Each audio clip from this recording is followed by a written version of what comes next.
কখনো যেন এই জাতীয় শক্তি মেইন স্ট্রিম না হতে পারে, আমরা সেই কাজটা করতে পেরেছি, তাদেরকে আমরা মেইন স্ট্রিম হতে দেই নাই। ক্ষমতা থেকে যাওয়ার পর রিজওয়ানার এমন বক্তব্যে বিক্ষুব্ধ প্রতিক্রিয়া জানিয়েছে জামাত। এদিকে এমন কথা রিজওয়ানার নিজের নয়, তাকে দিয়ে বলানো হয়েছে বলে মন্তব্য করেছেন ব্যারিস্টার শাহরিয়ার। এমনকি রিজওয়ানা হাসান ডিপ স্টেটের হয়েও কাজ করছেন বলে জানান তিনি। আবার আমি বলতেছি, এটা রেজওয়ানা বলে ফেলে দিছে মুখ ফসকে, তা কিন্তু না, রেজওয়ানাকে দিয়ে বলানো হয়েছে। কেন? আপনারা দেখবেন যে কয়দিন আগে আমির জামাত একটা সাক্ষাৎকার দিয়েছিলেন, যে সাক্ষাৎকারে উনি বলছিলেন যে ইলেকশন ইঞ্জিনিয়ারিং হয়েছে, এর সাথে যারা জড়িত তারাই বলে দিবেন যে ইলেকশন ইঞ্জিনিয়ারিং হয়েছে। এ যেন হাটে হাড়ি ভাঙার অবস্থা। ইলেকশন ইঞ্জিনিয়ারিং নিয়ে যে আগুন জ্বালিয়েছিল জামায়াত, এবার সেই আগুনে ঘি ঢাললেন অন্তর্বর্তী সরকারের সাবেক উপদেষ্টা। সাম্প্রতিক জাতীয় নির্বাচনের পর থেকে ডিপ স্টেট শব্দটি নিয়ে চলছে ব্যাপক আলোচনা সমালোচনা। আসসালামু আলাইকুম ওয়া রাহমাতুল্লাহি ওয়া বারাকাতুহু। যারা এই মুহূর্তে ভিডিওটি দেখছেন, ভিডিওটি প্লে করেছেন, তাদেরকে অনুরোধ করব দয়া করে পুরো ভিডিও সম্পূর্ণ ধৈর্য সহকারে দেখবেন, কারণ ভিডিওটি খুবই গুরুত্বপূর্ণ এবং অত্যন্ত ইম্পর্টেন্ট। প্রিয় দর্শক, সৈয়দা রিজওয়ানা হাসান তিনি সাম্প্রতিক সময়ে একটি বক্তব্য রেখেছে একটি বেসরকারি টেলিভিশন চ্যানেল ওয়ানে, এবং তার সেই বক্তব্যকে ঘিরে এবং মন্তব্যকে নিয়ে এখন রাজনৈতিক অঙ্গন রীতিমতো তোলপাড়। এবারে এ কী বলল সৈয়দা রিজওয়ানা হাসানকে নিয়ে জামায়াতের নেতা। প্রিয় দর্শক শ্রোতামণ্ডলী, শুনলে আপনারা রীতিমতো অবাক হয়ে যাবেন। প্রিয় দর্শক শ্রোতামণ্ডলী, সৈয়দা রিজওয়ানাকে নিয়ে জামায়াত ইসলামের নেতা ব্যারিস্টার শাহরিয়ার কবির তিনি বলেছেন যে ডিপ স্টেটের হয়ে কাজ করছে সৈয়দা রিজওয়ানা হাসান। আপনারা কি একই বিষয় মনে করছেন? আপনারা কি মনে করছেন বা মনে করেন যে ডিপ স্টেটের হয়ে কাজ করছে রিজওয়ানা? প্রিয় দর্শক শ্রোতামণ্ডলী, চলুন কথা না বাড়িয়ে আমরা দেখে আসি কেনই বা এমন মনে করা হচ্ছে, কেনই বা মনে করছে যে ডিপ স্টেটের হয়ে কাজ করছে সৈয়দা রিজওয়ানা হাসান। শাহরিয়ার কবিরের কেন এরকম মন্তব্য, আমরা সেটি দেখি, তারপরে কথা বলি। আশা করি সঙ্গে থাকবেন পুরো ভিডিওটি জুড়ে আপনারা আমাদের। সৈয়দা রিজওয়ানা হাসান উপদেষ্টা হওয়ার আগে থেকেই দেশের মানুষ তাকে বাংলাদেশ পরিবেশ আইনবিদ সমিতি বা বেলার প্রধান নির্বাহী হিসেবে চেনে থাকে। অন্তর্বর্তী সরকার গঠনের পর তিনি ওই সরকারের একাধিক মন্ত্রণালয়ের দায়িত্ব পালন করেন। এসব নানা কারণে বিতর্কিত এবং সমালোচিতও হয়েছেন তিনি। স্বামী অপহরণের পুরনো একটি বিষয় নিয়েও রিজওয়ানাকে ঘিরে সন্দেহের অবকাশ রয়ে গেছে।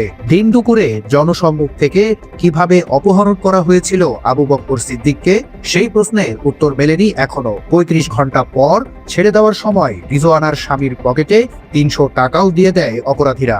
এমনকি কোনো মুক্তিপণও নেননি অপহরণকারীরা। এ নিয়ে মামলাও করেছেন রিজওয়ানা। আবেগঘন এই নাটক করলেও স্বামীর অপহরণের সাথে জড়িতদের ধরার কোনো তাড়া ছিল না রিজওয়ানার কণ্ঠে। আনসার ক্যাম্পের সামনে ওইদিকে ৩০০ টাকা দিয়ে দিছে, যেতে আমি ভাড়া দিয়া একটা সিএনজি ভাড়া করে বাসায় তুলে যেতে পারি। সবচেয়ে বড় চাওয়া হচ্ছে তাকে ফেরত পাওয়া, তাকে সুস্থ স্বাভাবিকভাবে আমাদের মাঝে ফেরত পাওয়া। সেটা আমি পেয়েছি। কে অপরাধ করেছে সেটা আমরা পরবর্তীতে দেখব। এসবের মাঝে গত বছর এক ফেসবুক পোস্টে তরুণ নেতা রাশেদ খান বলেন, পরিবেশ উপদেষ্টা সৈয়দ রিজওয়ানা হাসানের স্বামী আবু বকর সিদ্দিক এখন নসরুল হামিদ পিপুর লুটপাটের সম্পদের পাহারাদার। আওয়ামী লীগের ডামি এমপির জামিন তদবিরের সাথে জড়িত থাকারও অভিযোগ রয়েছে রিজওয়ানার বিরুদ্ধে। এদিকে বিপ্লবী সরকারের শপথ নিয়ে পরিবেশ উপদেষ্টা হিসেবে দায়িত্ব নেওয়ার কিছুদিন পরেই তিনি ঘোষণা দেন পলিথিন ব্যবহার নিষিদ্ধের। তবে কোনো বিকল্প ব্যবস্থা না করায় কঠোর সমালোচনার মুখে পড়েন এই উপদেষ্টা। ফলে এখনো বাজারে দিব্যি চলছে পলিথিন ব্যাগ। পলিথিন কোম্পানিগুলোতে চাঁদাবাজি বেড়ে যাওয়ায় অনেকেই দায়ী করেন তাকে। অর্থাৎ রীতিমতো এ কাজে ব্যর্থ হয়েছেন তিনি। ছিল যে আমাদের নেটওয়ার্ক লোকাল করে রাখছি, ওইটা বন্ধ হয়ে গেলে এটা আবার স্টার্ট করে দিব। হয়তো কাপড়ের ব্যাগ নয়, পাটের ব্যাগ বা এরকম কোনো একটা ধরনের বিকল্প কিছু ব্যাগ করতে হবে। বর্তমানে যে পলিথিন বন্ধ করলে এর বিকল্প একটা ব্যাগ বাইর করতে হবে। পাটের ব্যাগ কোনো যদি কিছু বের করে সেটা দাম তো বেশি হবে না, তাহলে আমরা তত পোষাবে না। উপদেষ্টার দায়িত্ব পালনকালে ঢাকায় খাল সংস্কার পরিদর্শনে যেয়ে লাল গালিচায় হেঁটে ব্যাপক আলোচনা সমালোচনার জন্ম দেন রিজওয়ানা হাসান। একই সাথে ব্যাপকভাবে পর্যটন বিরোধী মানুষ ছিলেন রিজওয়ানা। ক্ষমতা হাতে নিয়েই সেন্ট মার্টিন দ্বীপকে আগের প্রাকৃতিক অবস্থায় ফিরিয়ে আনার ঘোষণা দেন তিনি। পর্যটনের নামে দীর্ঘদিন ধরে চলা অনিয়ন্ত্রিত বাণিজ্যিক কার্যক্রমে দ্বীপটির পরিবেশ ধ্বংসের প্রধান কারক বলে উল্লেখ করেন সাবেক এই উপদেষ্টা। সেন্ট মার্টিনে আপনি ওই ট্যুরিজমের জন্য যাবেন না। সেন্ট মার্টিনে যান বারবিকিউ পার্টি করতে। সেন্ট মার্টিন বারবিকিউ পার্টির জায়গা না। সেন্ট মার্টিন জোরে গান শুনে থাকার জায়গা না। পর্যটন কেন্দ্র দেশের আয়ের অন্যতম একটি উৎস। তবে রিজওয়ানার এসব উদ্যোগের কারণে সেন্ট মার্টিনকে মূলত পর্যটক বিমুখ করে তোলে। ফলে পরিবেশ রক্ষা যেমন হয়নি, তেমনি অর্থনৈতিক ক্ষতির মুখে পড়েছে দেশ। পাশাপাশি নানা সময়ে অযথা হর্ন বাজানো নিষেধ করা সহ পরিবেশ রক্ষায় বিভিন্ন সবক দিতে দেখা যায় রিজওয়ানাকে। তবে ঢাকার পাশাপাশি এখনো কমানো যায়নি শব্দ এবং পরিবেশ দূষণ। এখন ক্ষমতা থেকে যাওয়ার পর জানা গেল তার কাজ ছিল পরিবেশ উন্নয়ন বা সংস্কার নয়, তার মূল কাজ ছিল এদেশকে জামাত মুক্ত করা। নির্বাচনে জামাত যেন কোনোভাবেই ক্ষমতায় আসতে না পারে সেই বন্দোবস্ত চূড়ান্ত করা। একটি বেসরকারি টিভিতে দেওয়া সাক্ষাৎকারে নিজেই একথা স্বীকার করেছেন রিজওয়ানা। তিনি বলেছেন, ধর্মীয় উগ্রবাদীদের মেইন স্ট্রিম হতে দেয়নি। একটা শক্তি আছে, সেই শক্তি এর আগেও নারী নীতি বদলে দিয়েছে। সেই শক্তি আমাদের সময়ে কোনো নীতি বদলাতে পেরেছে যেটা নারী, সেই শক্তির একটা পার্ট, সেই শক্তির একটা পার্ট যদি বিরোধী দল হয়েও থাকে, আমার এবং আপনার কাজ হবে তাদের রাজনীতির যেটুকুন অংশ নারীবাদের, নারীর ক্ষমতায়নের, নারীর সমান অংশগ্রহণের বিরুদ্ধে সেইটুকুন নিয়ে কাজ করা। কখনো যেন এই জাতীয় শক্তি মেইন স্ট্রিম না হতে পারে, আমরা সেই কাজটা করতে পেরেছি। তাদেরকে আমরা মেইন স্ট্রিম হতে দেই না। ক্ষমতা থেকে যাওয়ার পর রিজওয়ানার এমন বক্তব্যে বিক্ষুব্ধ প্রতিক্রিয়া জানিয়েছে জামাত। এক সংবাদ সম্মেলনে এমন বক্তব্যের জন্য রিজওয়ানাকে রাজসাক্ষী বানানোর কথা বলেছে জামাত ইসলামী। ত্রয়োদশ জাতীয় সংসদ নির্বাচনে ইঞ্জিনিয়ারিং এর অভিযোগ তুলে অন্তর্বর্তী সরকারের সাবেক উপদেষ্টা সৈয়দা রিজওয়ানাকে আইনের আওতায় এনে জিজ্ঞাসাবাদ সহ তার বিচার দাবি করেছেন দলটির নায়েবে আমির মোহাম্মদ তাহের। আমরা একটা রাজসাক্ষী পেয়েছি। সেই রাজসাক্ষীর নাম হচ্ছে সাবেক উপদেষ্টা অধ্যাপিকা রিজওয়ানা, অ্যাডভোকেট রিজওয়ানা।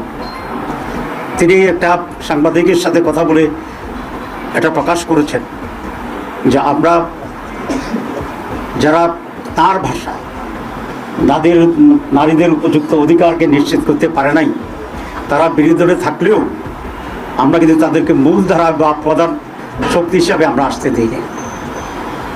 তাহলে বোঝা যায় আমরা যে ইলেকশন ইঞ্জিনিয়ারের যে কথা আসছিল বা আসছে, সেটাকেই উনি নিজেই স্বীকার করে রাজসাক্ষী হয়েছে।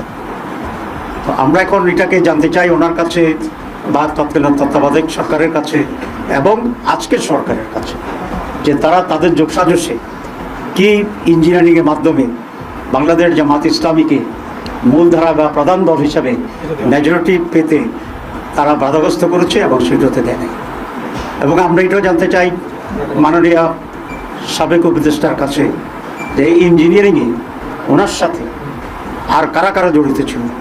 পুরা গভর্নমেন্ট ছিল নাকি গভর্নমেন্টের একটি শক্তিশালী অংশ ছিল যারা নির্বাচনকে প্রভাবিত করেছে এবং তাদের ডিজাইন অনুসারে সেখানে ডিসি, এসপি, টিওনো, ওসি, প্রিসাইডিং অফিসার ইত্যাদি নিয়োগ করে আইনশৃঙ্খলা পরিস্থিতির লোকদেরকে নিয়ন্ত্রণ করে তারা তাদের এই কাঙ্ক্ষিত যে সংখ্যা, সেই সংখ্যায় একটি দলকে জিতানোর জন্য তারা ব্যবস্থা গ্রহণ করেছিল। জাতির কাছে এটা স্পষ্ট করতে হবে এবং আমি এই সরকারের কাছে দাবি জানাবো রিজওয়ানা আহমেদকে, রিজওয়ানা হাসানকে তারা কিভাবে জিজ্ঞাসাবাদের আওতায় আনবেন এবং আওতায় এনে তার কাছ থেকে পরিষ্কার যে সিচুয়েশন তিনি তৈরি করেছিলেন সে সম্পর্কে ওনারা জানবেন, আমাদেরকে জানাবেন, দেশবাসীর কাছেও এটা পরিষ্কার করবেন। একই অভিযোগে অন্তর্বর্তী সরকারের সাবেক নিরাপত্তা উপদেষ্টা ও বর্তমান পররাষ্ট্রমন্ত্রী ডক্টর খলিলুর রহমানকেও মন্ত্রিসভা থেকে বের করে দিয়ে জিজ্ঞাসাবাদের দাবি জানিয়েছে দলটি। এই যে জাতির আকাঙ্ক্ষা, এই যে জুলাই লড়াই, এই যে জীবন দেওয়া, এই যে রক্ত, এই যে আমাদের রাজনৈতিক কর্তৃপক্ষকে পরিবর্তন করে দেওয়ার যে গাদ্দারি, দালালি, জাতির সাথে বিদ্রোহ, এই সব কিছুর জন্য এরা দায়ী। এত বড় আকাঙ্ক্ষা সুষ্ঠু নির্বাচনের জন্য এটা বন্ডুল করে দিয়েছে এই মীর জাফর। সুতরাং এই মীর জাফরদেরকে, খলিলুর রহমানকে আমি দাবি করব সরকার যদি স্বচ্ছতা কিছুটা হইলেও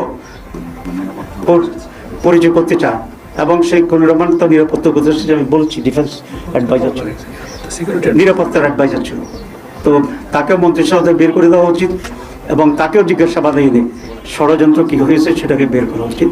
আর রিজওয়ানা তো নিজেকেই বলছে আমি রাজসাক্ষী হয়েছে নিজেই, এবং তার কাছ থেকেও এই সূত্র উদযাপন সত্য উদ্ঘাটন করা অত্যন্ত জরুরি। এদিকে এমন কথা রিজওয়ানার নিজের নয়, তাকে দিয়ে বলানো হয়েছে বলে মন্তব্য করেছেন ব্যারিস্টার শাহরিয়ার।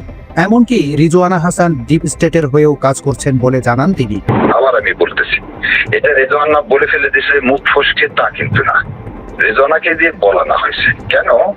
আপনারা দেখবেন যে কয়েকদিন আগে আবির জামাত একটা সাক্ষাৎকার দিয়েছিলেন। যে সাক্ষাৎকারে উনি বলছিলেন ইলেকশন ইঞ্জিনিয়ারিং হয়েছে, এর সাথে যারা জড়িত তারাই বলে দিবেন যে ইলেকশন ইঞ্জিনিয়ারিং হয়েছে। আপনার যদি খেয়াল থাকে যে প্রথমে মিডিয়াতে সায়ের এবং ওই যে আরেকটা ছেলে ছিল, নাম কি ভুলে গেল, নাজমুল সাকিব, এরা কিন্তু বলছিল যে দুইজন হচ্ছে এই উপদেষ্টা পরিষদের মধ্যে জামাতের সমর্থক। কে দুইজন? একটা হচ্ছে রেজওয়ানা আর একটা হচ্ছে আদিলুর রহমান শুভ্র। তারপরে যখন খলিলুর রহমানকে যখন নিয়োগ দেওয়া হলো, তখন কিন্তু খলিলুর রহমানের অ্যাপয়েন্টমেন্টের পরে পিনাকি দাদা যখন ওনাকে অভ্যর্থনা দিলেন, তখনও কিন্তু বলা হলো কি যে উনিও হচ্ছে কি জামাতের সমর্থক। আসলে সত্য জিনিসটা কি? সত্য জিনিসটা হচ্ছে এনারা কেউই, এরা সবাই they are part of the deep state. কিন্তু কেন এখন রিজওয়ানাকে নিয়ে এসব বলানো হলো তারও উত্তর দিয়েছেন ব্যারিস্টার শাহরিয়ার। যখন আমরা রিট পিটিশন ফাইল করছি রাষ্ট্রপতি মুভের জন্য, যখন তারা আবার রিট পিটিশন ফাইল করছে জুলাই সনদের বৈধতা নিয়ে, তখন হঠাৎ করে কেন এইসব রেজওয়ানাকে দিয়ে এই কথাটা বলানো হলো? বলানো হওয়ার একটাই কথা যে 12 তারিখে যেন তেন ভাবে কোনোভাবে একটা পার্লামেন্ট যেন ডাকা যায়। আর জামাত এখন ব্যস্ত হয়ে পড়বে, হ্যাঁ ইলেকশন রিগিং হয়েছে, আমাদেরকে পরাজিত করে দিছে, এটা নিয়ে তারা হয়তো আন্দোলনে যাবে, তারা জুলাই সনদ নেওয়ার কথা বলবে না। এইটা এই ইন্ডিয়ার ভাবাটা ঠিক হচ্ছে না, এবং এই পাদে ইনশাল্লাহ জামাত ইসলাম পা দিবে বলে আমার ব্যক্তিগত বিশ্বাস নাই। রিজওয়ানার এই মির্জাফরি এবং গাদ্দারি আচরণের জবাব একদিন মানুষ দেবে বলেও মন্তব্য করেন এই আইনজীবী। রেজওয়ানা একই কাজ করলেন, যে শপথ নিয়েছিলেন সেদিন। কি শপথ নিয়েছিলেন? যে জুলাই সনদের উপর ভিত্তি করে জুলাইকে বাস্তবায়ন করার জন্য যে ধারণ ও বাহন করেছিলেন, সে স্বপ্নকে ধূলিসাৎ করে দিলেন। তার মানে মানুষ যাদেরকে বসাচ্ছে তারা কেউ কথা রাখতেছে না। সেই শাহাবুদ্দিন চুপ্পুর যেমন পরিণতি হবে, একই পরিণতি হবে রেজওয়ানারও। কিন্তু সবচেয়ে বড় কথা, আজকে যে সম্মান জাতি জুলাই সনদের মানে যারা অগ্রগামী সৈনিক, তাদেরকে এই ক্ষমতায় বসানোটা তাদের ভুল ছিল না। এরা যে গাদ্দারি করবে এটাই এদের ভুল। এদেশের মানুষ কখনো মির্জাফরকে বলে না। সো এই রেজওয়ানা আজকে মির্জাফর হয়ে গেলেন, এটা কিন্তু ইতিহাসের পাতায় লেখা থাকবে। আর ইনশাল্লাহ মির্জাফরদেরকে আগামীতে যে ভুলটা করা হয়েছে সেদিন চুপ্পুকে ফেলে না দিয়ে, সে ভুলটা করা হয়েছে সংবিধানকে ছুঁড়ে ফেলে না দিয়ে, ইনশাল্লাহ আগামীর প্রতি বিপ্লবে এই দুইটার কোনোটাই থাকবে না। এমনকি আগামীতে মানুষের রক্ত নিয়ে হোলি খেলার সুযোগ পাবে না কেউ, এমন মন্তব্য করেন ব্যারিস্টার শাহরিয়ার। রেজওয়ানার বিরুদ্ধে কোনো পদক্ষেপ নেওয়ার আপনার দরকার নাই, জাতি তাকে মির্জাফর ঘোষণা করে দিবে, কারণ সে তো আর এখন পদে নাই, তাই না? কিন্তু তিনি যেটা করছেন, এটা কি হয়েছে? তিনি নিজেই এই তার প্রশ্নের উত্তর দিয়ে তিনি নিজেই চাচ্ছেন এই নির্বাচনকে প্রশ্নবিদ্ধ করতে। এই নির্বাচন প্রশ্নবিদ্ধ করতে গেলে সে আজকে বলছে যে জামাত ইসলামকে মেইন স্ট্রিম করতে দিন, দুদিন পর বলে দিবে আমরাই হাবটকে জয়লাভ করাইছি। আপনি আছেন কোথায়? তারা তো এই বয়ানে তৈরি করার জন্য আছে, যাতে সাধারণ মানুষ বলে আওয়ামী লীগের সময় ভোট চুরি হয়েছে, এবারও ভোট চুরি হয়েছে, আগে ভালো ছিলাম। রেজওয়ানাকে এই জন্য বলছে, রেজওয়ানকে তো বলানো হয়েছে। কেন বলানো হয়েছে? যাতে রেজওয়ান আজকে এটা বলছে, আর এক উপদেষ্টা আগামীকালকে বলবে হ্যাঁ তো আমরাই জয়যুক্ত করাইছি, হ্যাঁ তো জয়যুক্ত হয়নি। এই খেলা এদেশের মানুষ এই আমাদের রক্ত নিয়ে আর হোলি খেলতে ইনশাল্লাহ আমরা দিব না। তাই শীঘ্রই নির্বাচন নিয়ে সব ষড়যন্ত্র জাতির সামনে তুলে ধরতে সরকারের কাছে আহ্বান জানিয়েছেন জামাত ইসলামী। সাম্প্রতিক জাতীয় নির্বাচনের পর থেকে ডিপ স্টেট শব্দটি নিয়ে চলছে ব্যাপক আলোচনা সমালোচনা। ডিপ স্টেট বলতে সাধারণভাবে এমন একটি ধারণাকে বোঝানো হয় যেখানে নির্বাচিত সরকার বা জনপ্রতিনিধিদের বাইরে কিছু শক্তিশালী ও স্থায়ী প্রভাবশালী ব্যক্তি বা গোষ্ঠী রাষ্ট্রের ভেতরে গোপনে সিদ্ধান্ত নেয় এবং নীতি নির্ধারণে প্রভাব ফেলে। রাষ্ট্র পরিচালনায় সাধারণত দুই ধরনের শক্তি কাজ করে। একটি হলো নির্বাচিত রাজনৈতিক নেতৃত্ব, যেমন প্রধানমন্ত্রী, প্রেসিডেন্ট, মন্ত্রী বা সংসদ সদস্যরা, এবং অন্যটি হলো স্থায়ী প্রশাসনিক কাঠামো, যেমন সামরিক বাহিনী, গোয়েন্দা সংস্থা, বিচার বিভাগ, আমলাতন্ত্র ইত্যাদি। ডিপ স্টেট তত্ত্ব অনুযায়ী এই স্থায়ী কাঠামোর কিছু অংশ নির্বাচিত সরকারের বাইরে গিয়ে নিজেদের প্রভাব বিস্তার করার চেষ্টা করে। অনেক সময় এরা নিজেদের স্বার্থ অনুযায়ী রাষ্ট্রীয় সিদ্ধান্তে হস্তক্ষেপ করে। নির্বাচিত রাজনৈতিক নেতৃত্ব নির্দিষ্ট সময় পর পর পরিবর্তন হয়। কিন্তু স্থায়ী প্রশাসনিক কাঠামোর কর্মকর্তারা একবার চাকরিতে ঢোকার পর অবসরে যাওয়ার আগ পর্যন্ত নিজ নিজ পদে বহাল থাকে। সে কারণেই তাদের সদিচ্ছার উপর দেশের উন্নতি অবনতি অনেকটাই নির্ভর করে। 1990-এর দশকে তুরস্কের রাজনীতিতে ডিপ স্টেট শব্দটি প্রথম আলোচনায় আসে। তখন অভিযোগ ছিল যে দেশটির সামরিক বাহিনী, গোয়েন্দা সংস্থা এবং কিছু প্রভাবশালী গোষ্ঠী নির্বাচিত সরকারের বাইরে থেকেও রাষ্ট্রীয় নীতিতে গোপনে প্রভাব রাখছে। পরবর্তীতে 2016 সালে যুক্তরাষ্ট্রে এই শব্দটি নতুন করে জনপ্রিয় হয়। বিশেষ করে প্রেসিডেন্ট ডোনাল্ড ট্রাম্প তার ক্ষমতার প্রথম মেয়াদে প্রায় দাবি করত যে তার প্রশাসনের ভেতরে কিছু স্থায়ী আমলা ও গোয়েন্দা কর্মকর্তারা তার নীতির বিরুদ্ধে কাজ করছে। বাংলাদেশের প্রেক্ষাপটেও ডিপ স্টেট ঠিক একইভাবে কাজ করে। বেশ কিছুদিন আগে বিদ্যুৎ, জ্বালানি ও খনিজ সম্পদ এবং সড়ক পরিবহন ও সেতু উপদেষ্টা মোহাম্মদ ফজলুল কবির খান বাংলাদেশের আমলাদের কর্মকাণ্ড নিয়ে ক্ষোভ প্রকাশ করেন। তিনি নিজেও একজন সাবেক সচিব। আমাকে একজন বলছিল যে এই যে মাইলস্টোনে যে বিমান দুর্ঘটনা হয়েছে, এই বিমানটি মাইলস্টোন স্কুলে না পড়ে সচিবালয়ের উপরে পড়া উচিত ছিল।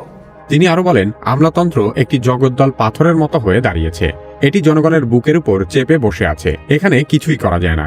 আমাদের এই আমলাতন্ত্রের কোনো রকম মানবিক দায়িত্ববোধ নেই।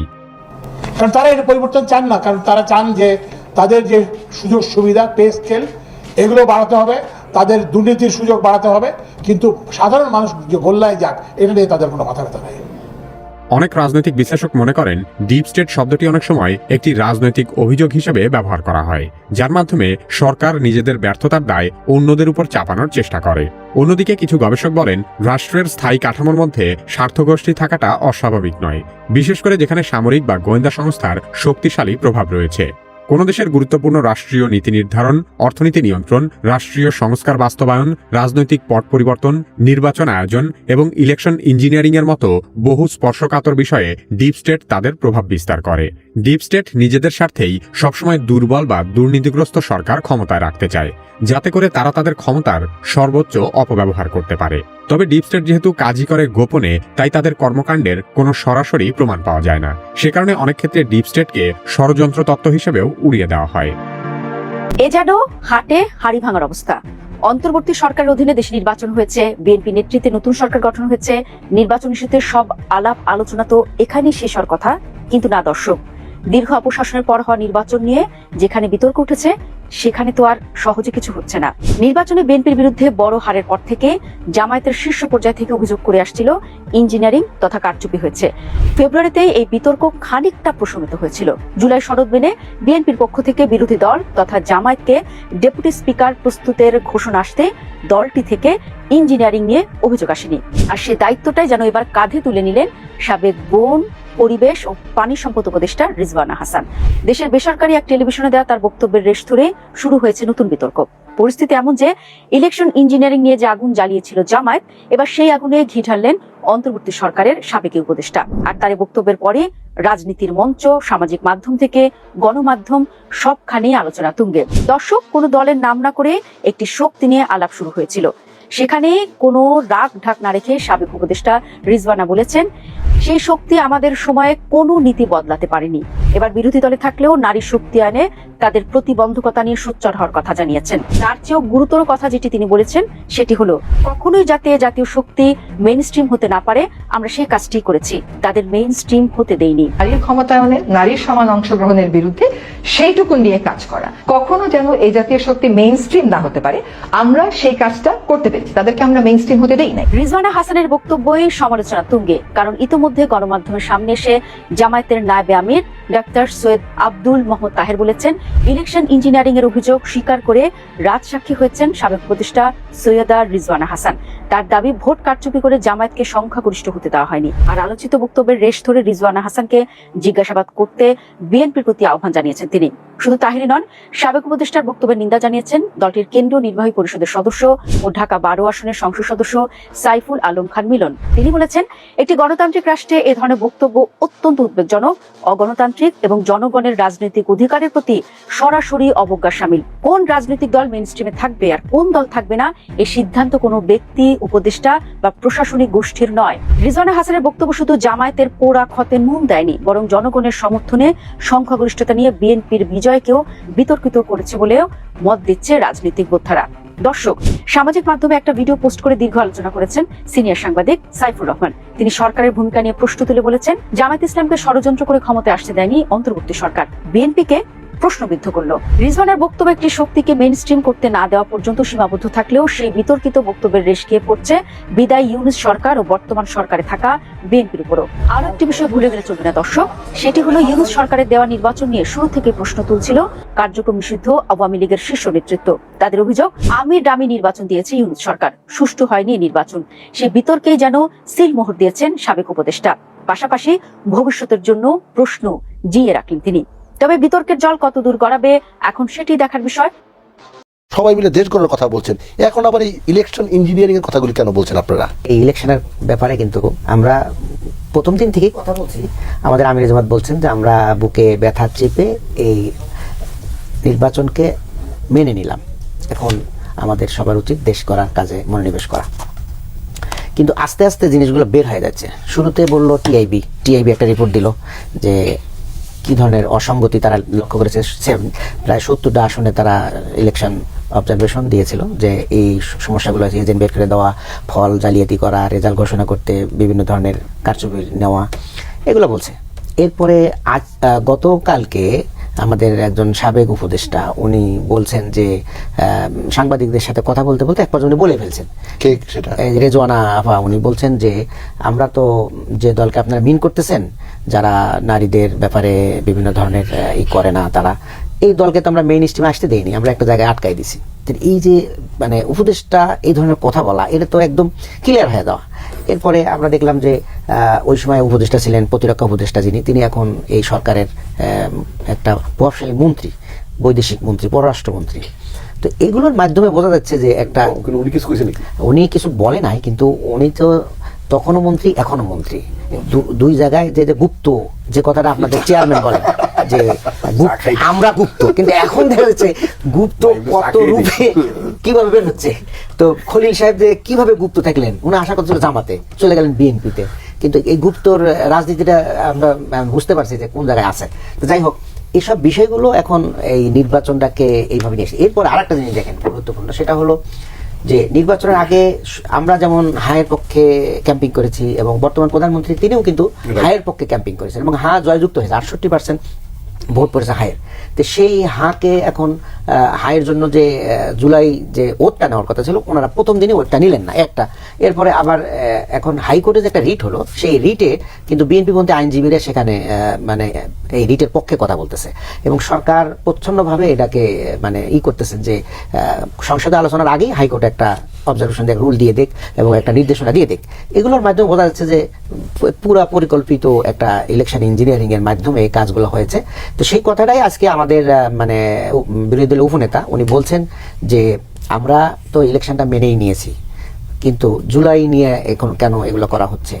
সব কিছু মিলে আজকে বলা হচ্ছে যে ডেপুটি স্পিকার, শুধু একটা ডেপুটি স্পিকার দিয়ে জুলাই সনদ আর করা লাগবে না, আমরা বলছি ফুল প্যাকেজ নিয়ে আলোচনা করেন এবং লিখিতভাবে আপনারা দেন এবং মৌখিকভাবে বললে আমরা তো এটা ডিসিশন নিতে পারবো না। এগুলো নিয়েই অনেক কথাগুলো বলছে। ওনার কথার মধ্যে কোনোভাবে এটা ছিল না যে হ্যাঁ আমরা ইলেকশন ইঞ্জিনিয়ারিং করে আসলে তাদেরকে হারিয়ে দিয়েছি, এরকম কোনো বিষয় তার বক্তব্যের মধ্যে ছিল না। আমাদের রেজওয়ানা আপা, তিনি যেহেতু এই সরকারের একজন শুধু উপদেষ্টা ছিলেন তা না, একজন অত্যন্ত প্রভাবশালী উপদেষ্টা ছিলেন। আমি একজন ধার্মিক ব্যক্তি হিসেবে আমার ধর্মানুভূতিতে ব্যাপকভাবে তখন আঘাতপ্রাপ্ত হয়েছিলাম আমি, যে ইলেকশন ইঞ্জিনিয়ারিং এর অভিযোগ আমরাও কিন্তু করেছি, মানে কিছু কিছু আসনে এই ধরনের ঘটনা ঘটেছে, প্রভাব বিস্তারের চেষ্টা করা হয়েছে, এইটা আমাদের দিক থেকে আমরা বলেছি। কিন্তু সাম্প্রতিককালে যে বিতর্কটা, যে এই ঘটনাকে বা যে মন্তব্যকে কেন্দ্র করে শুরু হয়েছে, আমি মনে করি যেটাকে একটু আমরা যারা এটাকে ধরে বলার চেষ্টা করছেন যে ইলেকশন ইঞ্জিনিয়ারিং হয়েছে, তারা ওনার বক্তব্যটাকে মিস ইন্টারপ্রেট করছেন। উনিও আসলে একটা ইন্টারভিউ আমি শুনেছি, পুরোটাই বেশ অনেকবার শুনেছি, উনি একটা ইন্টারভিউ দিচ্ছিলেন, সেই ইন্টারভিউতে অনেকগুলো কথার মধ্যে সাংবাদিক যখন একটা শব্দ শুধু ঢুকিয়ে দিয়েছিলেন, বিরোধী দল, এই শব্দটা না ঢুকালে ওনার পুরো বক্তব্যটা আমার কাছে পরিষ্কার মনে হয়েছে। উনি বলার চেষ্টা করেছেন যে মানে বিগত সরকারের যে সমস্ত জায়গায় দুর্বলতা ছিল, ওটা একটা রাজনৈতিক সরকার না হওয়ার কারণে যে সকল জায়গায় দুর্বলতা ছিল, এর মধ্যে একটা হচ্ছে যে বিভিন্ন জায়গায় যখন ভ্যান্ডালিজম হয়েছে, যেমন মাজার ভাঙচুর হয়েছে, সরকার এটাকে কন্টেইন করতে পারে নাই। আরেকটা হচ্ছে যে বিভিন্ন পর্যায়ে জনপরিসরে নারীদের হেনস্থা করা হয়েছে নানাভাবে, এবং সেগুলোর ক্ষেত্রে আমরা প্রশাসনকে কিছুটা নমনীয় দেখতে পেয়েছি। কিংবা যেমন ধরুন শাহবাগের একটা ঘটনা আপনার মনে থাকবে, যে সেখানে যখন ওই একজন নারীকে অন্যায়ভাবে পুলিশিং করা হচ্ছিল, মোরাল পুলিশিং, তখন এটা নিয়ে যখন একটা আউটবার্স তৈরি হয়েছে, তখন তাকে গ্রেফতার করা হয়েছিল, কিন্তু আবার তাকে ছাড়িয়ে আনা হয়েছে এবং ছাড়িয়ে এনে ফুলের মালা দিয়ে, কোরআন শরীফ দিয়ে, এই যে কোরআন শরীফ দেওয়াটা তার হাতে, এটা কিন্তু একটা ধর্মানুভূতিতে আমি একজন ধার্মিক ব্যক্তি হিসেবে আমার ধর্মানুভূতিতে ব্যাপকভাবে তখন আঘাতপ্রাপ্ত হয়েছিলাম। আমি যে একটা লোককে আপনি এইভাবে সেলিব্রেট করতে পারছেন যে আপনি আমার ধর্মগ্রন্থ সবচেয়ে পবিত্র গ্রন্থটাকে দিয়ে দিচ্ছেন, যাই হোক সেটা অন্য আলোচনা। তো এই প্রশ্নগুলোতে ওই সরকারের সমালোচনা ছিল। এখন ওইগুলো নিয়ে যখন তিনি যেহেতু এই সরকারের একজন শুধু উপদেষ্টা ছিলেন তা না, একজন অত্যন্ত প্রভাবশালী উপদেষ্টা ছিলেন আমাদের রেজওয়ানা আপা, ফলে তাকে জিজ্ঞেস করা হচ্ছে যে আপনারা এগুলো কন্টেন্ট করতে পারলেন না কেন। মানে আমি আপনাকে পুরো রিডিং বিটুইন দ্য লাইন যে ওই আবহাওয়াটার কথা বলছি আর কি। তখন তিনি বলেছেন যে হ্যাঁ এগুলোর মেইন স্ট্রিমে আসার চেষ্টা করেছে এই বিভিন্ন ধরনের শক্তিগুলো, যারা নারী শক্তি বিরোধী, যারা জনগোষ্ঠীর অর্ধেক অংশকে আসলে অর্ধেক অংশের ব্যাপারে যথেষ্ট রক্ষণশীল এবং প্রতিক্রিয়াশীল মনোভাব পোষণ করে, তারা মেইন স্ট্রিম আমরা তাদেরকে হতে দেইনি, আমরা তাদেরকে মানে ঠেকাতে পেরেছি। তিনি তার সরকারের সাফল্য, তিনি আসলে ওই সরকারকে ডিফেন্ড করছিলেন যে আমরা এটাকে মেইন স্ট্রিম, হ্যাঁ তারা তো বিভিন্ন ধরনের তৎপরতা চালানোর চেষ্টা করেছে, আমরা সেটাকে আসলে মেইন স্ট্রিম আসতে দিইনি, আমরা তাকে ঠেকে দিই, এবং গভর্নমেন্ট হিসেবে এটাই তার কাজ ছিল। কিন্তু এই কথাটাকে যখন ওই যে মাঝখানে যখন বিরোধী দল কথাটা ঢুকে গেল, অর্থাৎ এটা সাংবাদিকেরও একটু আমি বলবো যে ফ্রেমিংয়ের একটু প্রবলেম হচ্ছে ওখানে, যে তিনি দুটোকে আলাদা করতে পারেন না। কারণ জামায়াত ইসলামী মানে বিরোধী দল বলার কারণেই এটা সবাই জামায়াত ইসলামী ধরে নিয়েছে। জামায়াত ইসলামী একটা রাজনৈতিক দল, আর বিভিন্ন যে এই ধরনের শক্তিগুলো, এই দুটোর মধ্যে আপনি যদি দুটোকে একাকার করে ফেলেন তাহলে একটা প্রবলেম হবে এখানে। এটা জামায়াত ইসলামীর জন্য সমস্যা, এই যেমন ধরেন এখন এই ঘটনায় তাকে প্রতিক্রিয়া দেখাতে হচ্ছে। আবার এই ধরনের যত ঘটনা ঘটবে, ধরেন এই যে মাজার ভাঙচুর হয়েছে কিংবা যা যা ঘটনাগুলো যেগুলো নিন্দনীয়, এটাতে সবচেয়ে বেশি ক্ষতিগ্রস্ত কে হয়েছে? জামায়াত ইসলামী। কারণ জামায়াত ইসলামী যদি এটা আমরা যদি আলাদা না করি তাহলে তো সবাই বলবো এগুলোর তো শক্তি, এগুলোর পেছনে জামায়াত ইসলামী আছে, সুতরাং আমরা তাদেরকে ভোট দেবো না। কারণ যারা মাজার ভাঙচুর করে, যারা এটা করে বা ভ্যান্ডালিজম করে, তাদেরকে কে ভোট দিতে যাবে? কেউ ভোট দিতে যাবে না। যারা নারী শক্তি বিরোধী তাদেরকে কে ভোট দিতে যাবে? কেউ ভোট দিবে না। ফলে জামায়াত ইসলামী এগুলোকে কোনোদিন এন্ডোর্স করেছে আমার এরকম মনে হয় না, বা করা উচিত হবে না, মানে প্রশ্নই আসে না। তো কিন্তু এই যে বিরোধী দল কথাটা শব্দটা ঢুকে পড়ার কারণে এত বড় কনফিউশন সৃষ্টি হয়েছে, এবং সেটা এমন পর্যায়ে গেছে যে জামায়াত ইসলামীর শীর্ষ পর্যায়ে থেকেও কিন্তু এটা রিয়াকশন দেখানো হয়েছে। আমি বলবো যে এটা একটা অনাকাঙ্ক্ষিত ভুল বোঝাবুঝি, এবং এখানে আমি রেজওয়ানা আপার ইন্টেনশনের মধ্যে হয়তো ওই বলার ফাঁকের মধ্যে একটা মানে কি বলে ওভারল্যাপিং থাকতে পারে, কিন্তু আমি তার কথাটা আমি পরিষ্কার বুঝতে পেরেছি উনি কি বলতে চাচ্ছেন। ওনার কথার মধ্যে কোনোভাবে এটা ছিল না যে হ্যাঁ আমরা ইলেকশন ইঞ্জিনিয়ারিং করে আসলে তাদেরকে হারিয়ে দিয়েছি, এরকম কোনো বিষয় তার বক্তব্যের মধ্যে ছিল না। তিনি আজকে যখন আবার ক্লারিফিকেশন দিয়েছেন সোশ্যাল মিডিয়া আপনি দেখেছেন, সেখানে তিনি পরিষ্কার বলেছেন যে আমি এটা তাকে সে বিরোধী দল, সে মেইন স্ট্রিম হবে কি হবে এটা বলার আমি কে? সে তো বিরোধী দল মানে তো এটা already main stream. Election engineering নিয়ে আমার অন্য কতগুলো অবজারভেশন, অন্য কতগুলো অভিযোগ, অন্য কতগুলো সমালোচনা আছে, কিন্তু এই মন্তব্যকে ঘিরে আমি রেজওয়ানা আপাকে কিংবা অন্তর্বর্তী সরকারকে কাঠগড়ায় দাঁড় করাতে পারছি না। প্রিয় দর্শক, আপনারা জানাবেন ব্যক্তিগত অভিব্যক্তি আপনাদের কি থাকবে, কি বলবেন আপনারা, আপনাদের মতামত আসলে কি এই বিষয়টি নিয়ে। সৈয়দা রেজওয়ানা হাসান তিনি অন্তর্বর্তীকালীন সরকারের উপদেষ্টা থাকাকালীন সময়ে গুরুত্ব পদে ছিলেন এবং গুরুত্বপূর্ণ দায়িত্ব পালন করেছেন তিনি, এবং তার এই বক্তব্যের মাঝে একটা বিপত্তি সৃষ্টি হয়, রাজনৈতিক অস্থিরতা অবশ্যই সৃষ্টি হতে পারে, তার ভেবেচিন্তে কথাটি বলা উচিত ছিল বলে আমি মনে করি। তবে তিনি যে বলেছেন যে ধর্মীয় উগ্রবাদী শক্তিকে মূলধারায় আসতে দেওয়া হয়নি, এই দাবিকেই কেন্দ্র করে রীতিমতো আপত্তি প্রকাশ করেছে এবং ক্ষোভ প্রকাশ করছে জামায়াতের নেতাকর্মীরা। প্রিয় দর্শক শ্রোতা মণ্ডলী, যাই হোক আপনারা জানাবেন আপনাদের মতামত। জামায়াতকে ধর্মীয় উগ্রবাদী হিসাবে স্বীকার করে বা বক্তব্য দিয়ে যে কথা বলেছে মুখোমুখি নামক যে সাক্ষাৎকারে রেজওয়ানা হাসান, সেটি নিয়ে আপনাদের মন্তব্য কী থাকবে, প্রতিক্রিয়াটা আসলে কি? আজকের মতো বিদায় নিতে হচ্ছে আপনাদের কাছ থেকে। অন্তর্বর্তীকালীন সরকারের সাবেক এই উপদেষ্টা সৈয়দা রেজওয়ানা হাসানের এই মন্তব্যকে ঘিরে আপনাদের ওপিনিয়নটা অবশ্যই কমেন্টে উল্লেখ করবেন। আল্লাহ হাফেজ। আসসালামু আলাইকুম ওয়া রাহমাতুল্লাহি ওয়া বারাকাতুহু।